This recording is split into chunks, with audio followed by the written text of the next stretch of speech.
오늘 재앙 대처 방법 3절부터 22장 3절 잠언 22장 3절 한 절 보도록 하겠습니다. 슬기로운 자는 재앙을 보면 숨어 피하여도 어리석은 자는 나가다가 해를 받느니라. 여러분 슬기로운 자가 되시기 바랍니다. 어리석은 자가 되지 마요.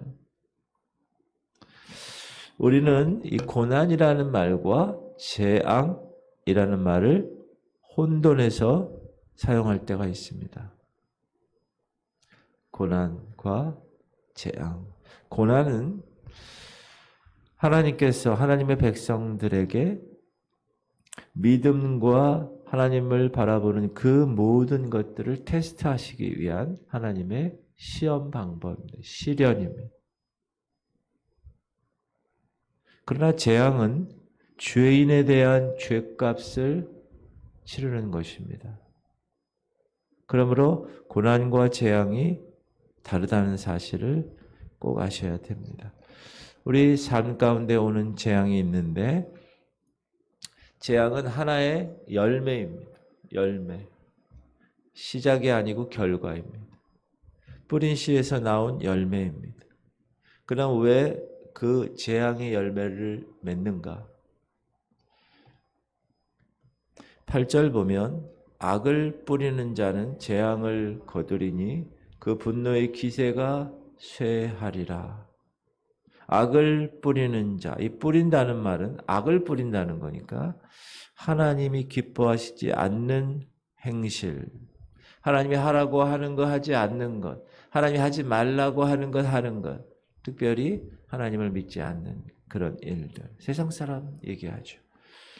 그러므로 재앙을 만나는 것은 하나님, 공의하신 하나님께서 그 사람이 뿌린 악의 씨앗 때문에 자기가 거두는 열매입니다.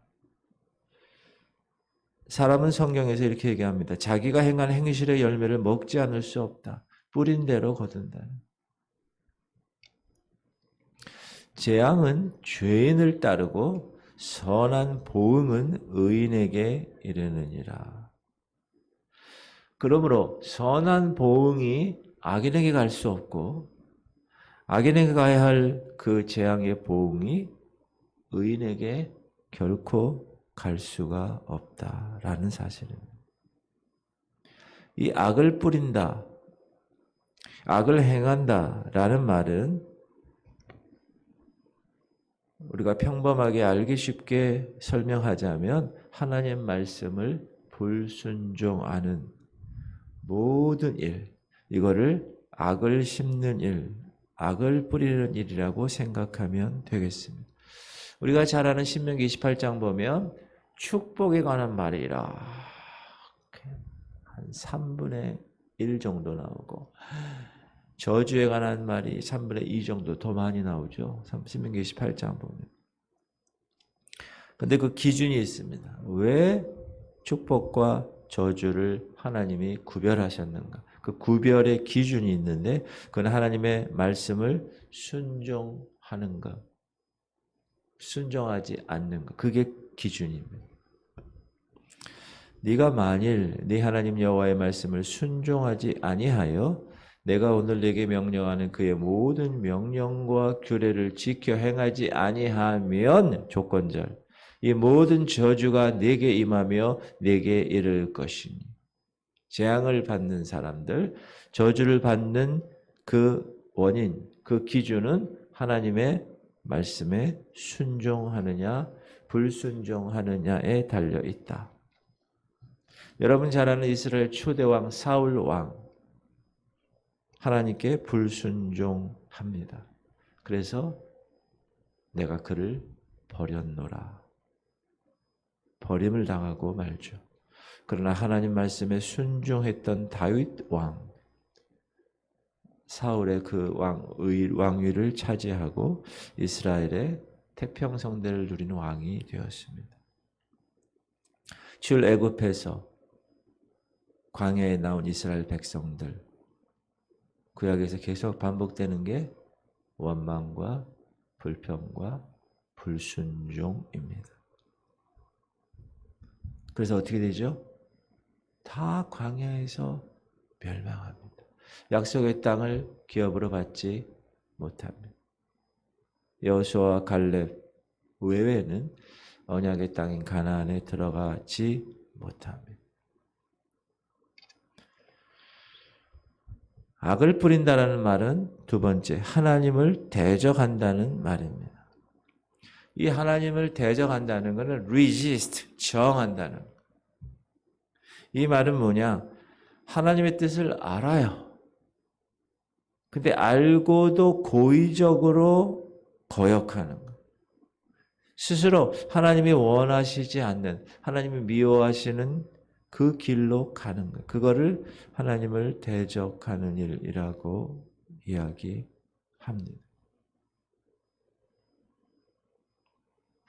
세상의 법정에서도 알고 죄를 지으면 가중 처벌을 받습니다. 하나님이 미워하시고 원치 아니하시는 길을 알고도 간다. 악을 뿌리는 사람입니다. 세 번째, 악을 뿌리는 사람은 하나님의 백성을 핍박하는 일입니다. 이스라엘을 핍박했던 애굽 바로 왕, 그 보응을 받잖아요.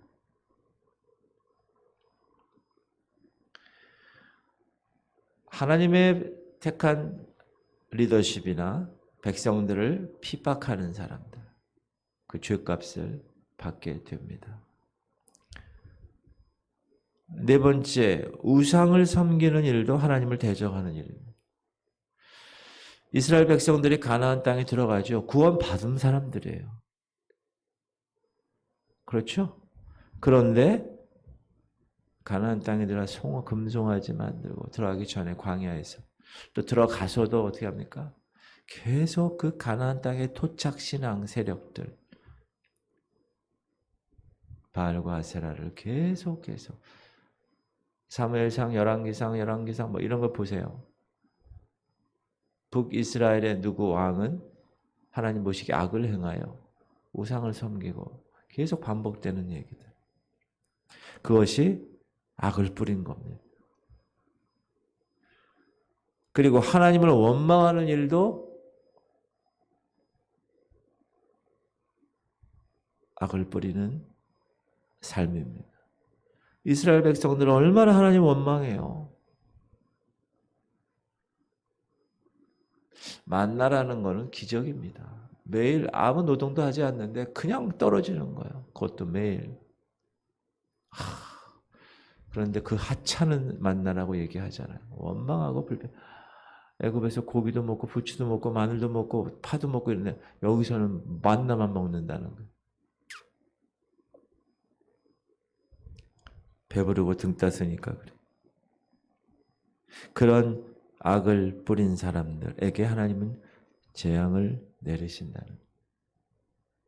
하나님은 이스라엘 백성들이 목이 곧다 이렇게 얘기합니다. 원망하는, 나를 원망하는 이 악한 회중에게 내가 어찌 어느 때까지 참으랴.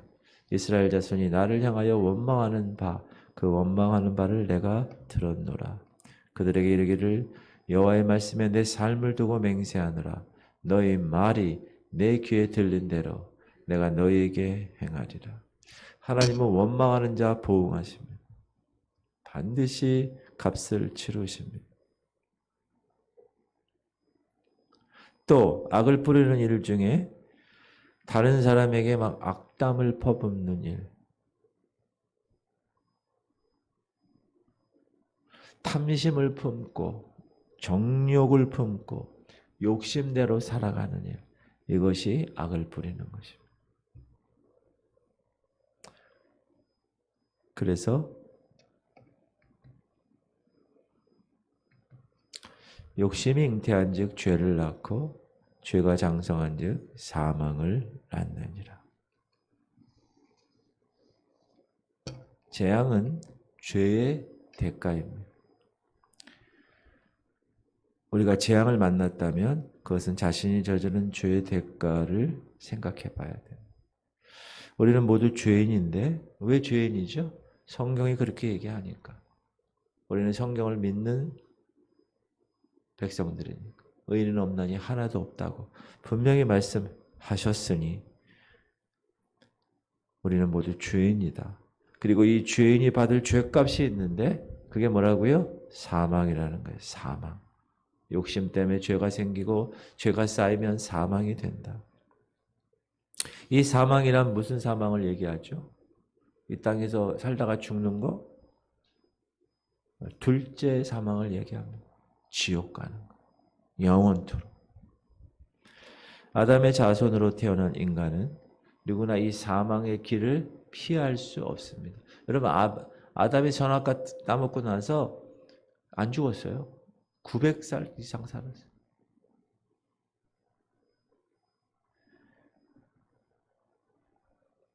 그러나 영적인 하나님의 백성의 삶이 끊어지게 된 것입니다. 그런데 너무 감사한 건 하나님께서 피할 길을 우리에게 주셨다.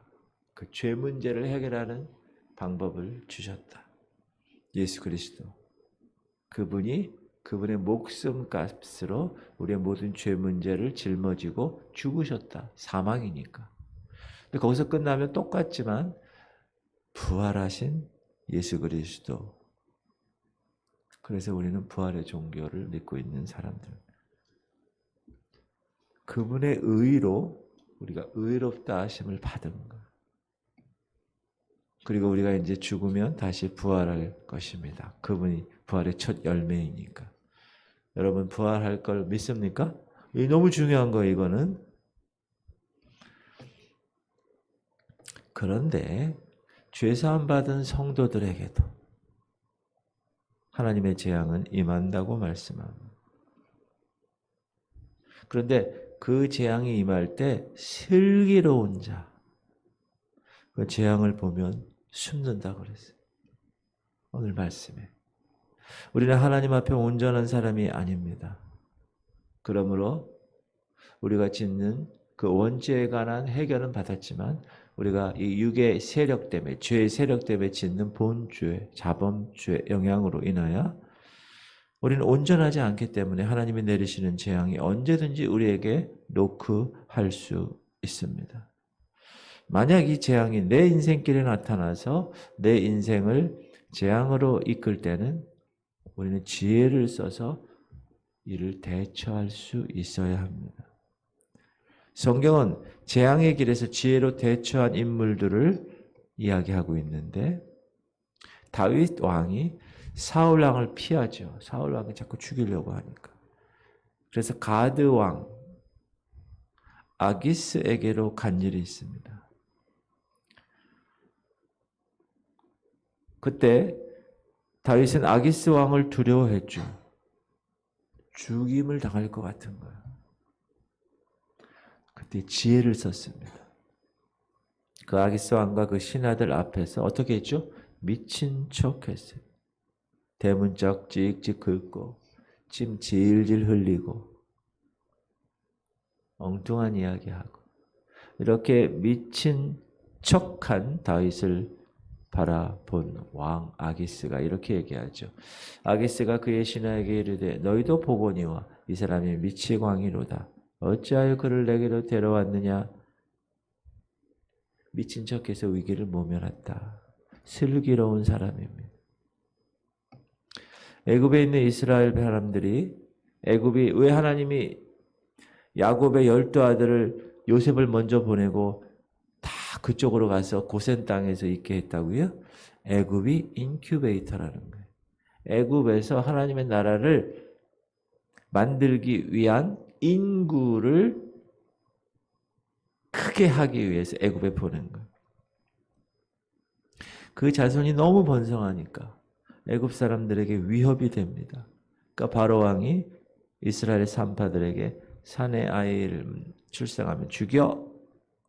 이거는 왕의 명령입니다. 지금은 대통령 뭐라 그래도 뭐라 그러지만 옛날에 왕의 명령은 법입니다. 근데 이스라엘 산파들은 하나님을 경외하는 사람들이었어요. 하나님을 두려워하고 남자아이를 살립니다. 이 소문을 들은 바로 왕이 산파들을 부르죠. 너희가 어찌하여 남자들을 살렸냐? 그 책임을 묻죠. 이 위기를 어떻게 산파들이 모면합니까? 산파들이 왕에게 이렇게 대답합니다.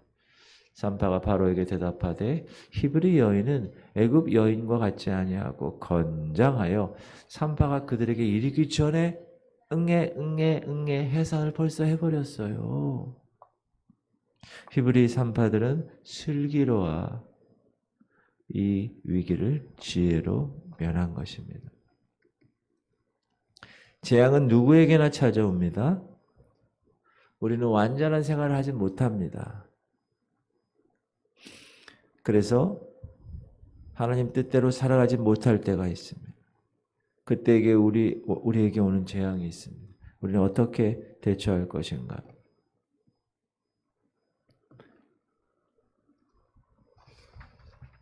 네. 숨어 피하는 거예요. 3절 보면 슬기로운 자는 재앙을 보면 숨어 피해요. 오늘 본문이에요. 어리석은 자는 나가다가 해를 받는 겁니다. 숨어 피하는 거예요. 숨어 피한다는 것은 무슨 뜻일까요? 재빨리 죄를 회개하고 자복하고 그 길에서 유턴하는 것입니다. 하나님의 재앙의 손길에서 빠져나올 수 있는 비결은 이거 하나밖에 없습니다. 가는 길 유턴하는 거예요. 다시는 그 길을 가지 않는 거예요. 죄 문제 회개하는 거예요. 회개하면 어떻게 하신다고요? 동이 서에서 먼 것처럼 우리의 죄가를 멀리 하신다고 그러셨어요. 재앙이 찾아올 때 우리가 하나님 앞에서 패역한 죄를 범해서 재앙이 찾아왔어요. 재앙이 내 발등에 떨어졌어요. 어떻게 해야 됩니까? 어떤 사람은 우연의 일이라고 생각합니다. 자기가 행한 삶과는 전혀 관계가 없다, 상관없다라고 생각합니다. 그러니 자기에게 떨어진 재앙이 무방비한 상태로 그냥 맞아버리는 것. 그러나 저와 여러분은 이런 재앙을 만났을 때 어떻게 합니까? 하나님 앞에 나와요. 무릎을 꿇어요. 눈물을 흘리며 겸손하게 회개하고 하나님께로 돌아오면 하나님은 그 재앙에서 나를 건져주시고 보호해 주시는 것입니다. 요엘서에 여호와의 말씀에 너희는 이제라도 금식하고 울며 애통하고 마음을 다하여 내게로 돌아오라 하셨나니 너희는 옷을 찢지 말고 마음을 찢고 너희 하나님 여호와께로 돌아올지어다. 그는 은혜로우시며 자비로우시며 노하기를 더디하시며 인애가 크시사 뜻을 돌이켜 재앙을 내리지 아니하나이다. 네. 옷을 찢지 말고 마음을 찢으라는 거. 하나님은 악한 길에서 돌이킬 줄 모르고 악행하기를 그치지 않은 죄인에게는 두려운 심판을 내리시고 그에게 내리시는 재앙을 결코 거두시지 않습니다. 그러나 죄를 졌더라도 그 악한 길에서 돌이켜 유턴해서 진실한 마음으로 하나님께로 그 마음을 돌이키는 자에게는 관대하십니다. 동이서에서 먼 것처럼 그 죄를 용서해 주시고 내리고자 하는 재앙을 스탑 멈추시고 복을 내리신다. 그러나 악인이 만일 그가 행한 모든 죄에서 돌이켰더나 내 모든 율례를 지키고 정의와 공의를 행하면 반드시 살고 죽지 아니할 것이라.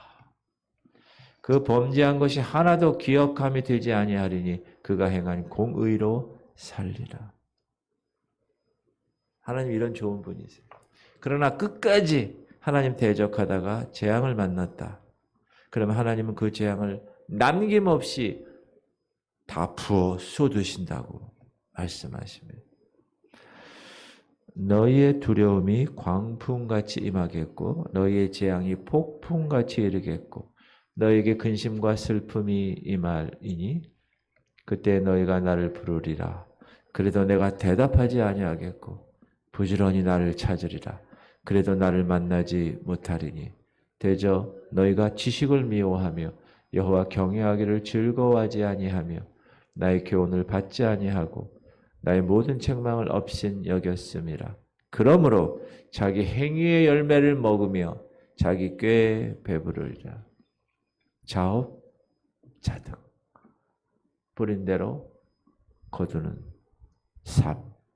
사랑하는 성도님들, 하나님께서는 하나님의 지식을 미워하는 사람, 말씀, 여호와 경외하기를 즐겨하지 않는 사람, 그 기운을 받지 아니하는 사람, 그 성경의 말씀을 통하여, 목사를 통하여 하나님의 말씀의 책망을 없인 여기는 사람, 반드시 재앙으로 그 값을 치르신다고 말씀하고 계십니다. 그리고 인류 전체에 내리는 재앙, 무서운 재앙에 대해서 한번 살펴보면, 또 내가 들으니 하늘로부터 다른 음성이 나서 이르되 내 백성아 거기서 나와 그의 죄에 참여하지 말고 그가 받을 재앙들을 받지 말라. 그의 죄는 하늘에 사무쳤으며 하나님은 그의 불의한 일을 기억하신지라. 이 불의한 일을 보응하시기 위해서 하나님께서 예비하신 재앙이 뭡니까? 여호와께서 이르시되 내가 땅 위의 모든 것을 진멸하리라. 내가 사람과 짐승을 진멸하고 공중의 새와 바다의 고기와 거치게 하는 것과 악인들을 아울러 진멸할 것이라. 내가 사람을 땅 위에서 멸절하리라. 나 여호와의 말이니라. 여러분, 이 땅에 있는 모든 것들, 바다의 고기, 땅의 짐승, 공중의 새, 모든 악한 것들 하나님이 어떻게 하신다고요? 진멸하신다는 거예요. 이 같은 재앙은 요한계시록에 나오는 인류 종말에 있을 그 진노를 이 땅에 쏟으시는 것입니다. 16장에 이 7 대접 재앙을 한번 제가 말씀드리면, 첫째 대접 재앙은 짐승의 표를 받은 모든 사람들의 몸에 악하고 독한 헌대를 나게 하신다고 하셨어요. 둘째 재앙은 바다가 죽은 자의 피와 같이 되고 그 가운데 살아가는 모든 생물을 죽인다고 하셨어요. 셋째 재앙은 세상의 물이 모두 피가 되는 재앙. 그래서 모든 사람들이 피로 변한 물을 마시고 살아갈 수밖에 없는, 죽는 거죠. 네 번째 재앙, 해가 너무 뜨거워. 그래서 많은 사람들이 그 해 때문에 타 죽어. 지금 40몇 도 올라가잖아요. 다섯째 재앙, 태양이 어둠에 가려져요. 온 세상이 캄캄해지는 재앙. 여섯째 재앙, 이제 하늘에서 내려오시는 예수님과 그 군대에 의해서 적그리스도의 군사들이 다 몰살당하는 재앙. 그리고 마지막 재앙, 지구가 세 갈래로 갈라지고 땅 속에 있었던 마그마가 불이 치솟아서 온 천지가 다 불덩어리가 돼서 지상의 모든 생명체가 다 멸망하는 재앙. 이 재앙으로 죄인에 대한 하나님의 심판이 맞춰지는 것입니다. 노아 홍수 때 하나님이 무지개를 통해 약속하셨죠. 내가 다시는 물로 심판하지 않는다. 그래서 하나님 물로 심판 안 하셔요. 불로 심판하세요. 그러면 이 재앙의 날에 우리가 어떻게 해야 됩니까? 어떻게 피할 수 있죠? 먼저 다시 오실 예수 그리스도, 신랑 되신 예수 그리스도의 초청에 반드시 응하고, 그가 Will you marry me? 나와 결혼해 주겠어? 프로포즈에 Yes. 대답을 해야 돼요. 그 예수를 받아들여야 돼요. 그리고 여러분, 그러려면 어떻게 해야 돼요? 정결한 신부로서 준비가 돼야 돼요. 예복 준비가 돼야 돼요. 깨끗하게 죄 문제를 항상 빨아야 돼요. 여러분, 웨딩드레스가 막 얼룩지고 고추장 묻고 짜장 막 묻고 이러면 되겠어요? 깨끗하게 빨아요. 그리고 삶에서 회개에 합당한 열매를 맺어 나가야 돼요. 거룩한 생활을 지켜내야 돼요. 인내로 말씀을 지켜내야 됩니다. 그럼 그렇게 신랑을 기다려야 돼요. 그래야 그때 우리 신랑 되시는 예수님과 함께 혼인잔치에 참여할 수 있게 되는 것입니다. 희고되지 못하고 기회를 잃어버린 미지근한 신앙인들 이 땅에 남게 될 것입니다. 그리고 대재앙 기간 동안 많은 재앙을 경험하게 될 겁니다. 성경이 그렇게 이야기하고 있습니다. 그래서 우리는 이 말씀을 마치면서 세 가지를 점검하고 싶은데, 첫 번째, 나더러 주여 주여 하는 자마다 다 천국에 들어갈 것이 아니요 다만 하늘에 계신 내 아버지의 뜻대로 행하는 자라야 들어가리라. 예수님 말씀하신 거. 주여 주여 하는 자마다 천국에 들어갈 것이 아니고 하나님의 뜻대로 행하는 자. 너는 이 세대를 본받지 말고 오직 마음을 새롭게 함으로 변화를 받아 하나님의 선하시고 기뻐하시고 온전하신 뜻이 무엇인지 분별하며 살아가는 삶. 우리의 생활에 하나의 정확한 분명한 표준을 세운다. 그것이 하나님의 뜻대로 행하는 삶을 살아가야 하는 것. 그 사실을 명심하고 그날을 준비해야 되는 것입니다. 여러분 준비되셨습니까? Are you ready? 준비되셨어요? 아멘이 너무 작아요. 준비되셨어요? 네. 두 번째 점검사항은 읽어볼까요? 그날에 많은 사람이 나더러 이르되 주여 주여 우리가 주의 이름으로 선지자 노릇하며 주의 이름으로 귀신을 쫓아내며 주의 이름으로 많은 권능을 행하지 아니하였나이까 하리니 그때 내가 그들에게 밝히 말하되 내가 너희를 도무지 알지 못하니 불법을 행하는 자들아 내게서 떠나가라 하니라. 핵심이 뭐죠? 권능, 기적, 능력 그거 행하는 것이 아니라 교회가 여러분 그거 행하는 게 아니에요. 물론 하나님의 복음과 하나님의 진리를 전하다 보면 그런 일들을 주십니다.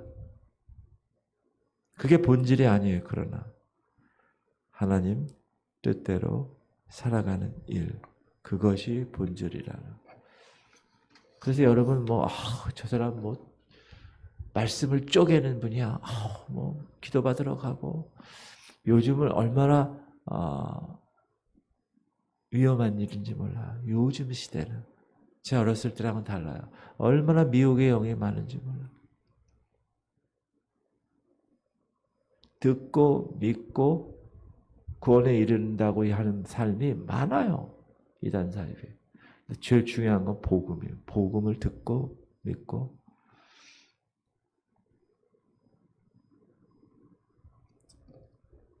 세 번째 점검은 롯의 철을 기억하는 거. 뒤돌아보지 말아야 돼. 세상에 미련 두지 말아야 돼. 아이고. 내 이 아파트 내가 어떻게 이거 한 건데 내가 이거 두고 어떻게 가? 나 여기서 있고 싶어. 내 안방에 있는 금고 안에 있는 골드바 내가 이거 두고 어떻게 죽어? 롯의 철은 뒤돌아보다가 소금 기둥이 되죠. 그러나 인자가 올 때에 세상에서 믿음을 보겠느냐 하시니라. 그러므로 우리는 정신 차리고 믿음을 지켜 살아나가야 될 줄 믿습니다. 귀한 일이에요. 우리는 빈손으로 와서 빈손으로 가는 줄.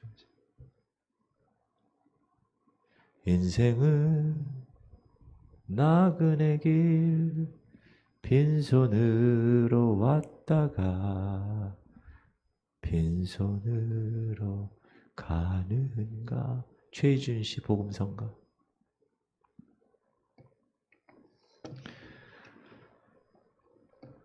시편 91편을 쓴 시편 기자는 이렇게 얘기합니다. 지존자의 은밀한 곳에 거주하며 전능자의 그늘 아래에 사는 자여. 여러분 그렇게 살아가세요? 지금? 지존자의 은밀한 곳에 거주하고 전능자의 그늘에 살아가세요? 나는 여호와를 향하여 말하기를 그는 나의 피난처요 나의 요새요 나의 의뢰하는 하나님이라 하리니 1000명이 네 왼쪽에서 10,000명이 네 오른쪽에서 엎드려지나 이 재앙이 내게 가까이 하지 못하리로다. 할렐루야. 사랑하는 성도님들, 여러분은 하나님의 말씀으로 지혜롭고 슬기로운 사람이 되어 이 재앙의 날에 여호와의 날개 아래 숨김을 받는 성도가 되실 수 있기를 주의 이름으로 축원합니다.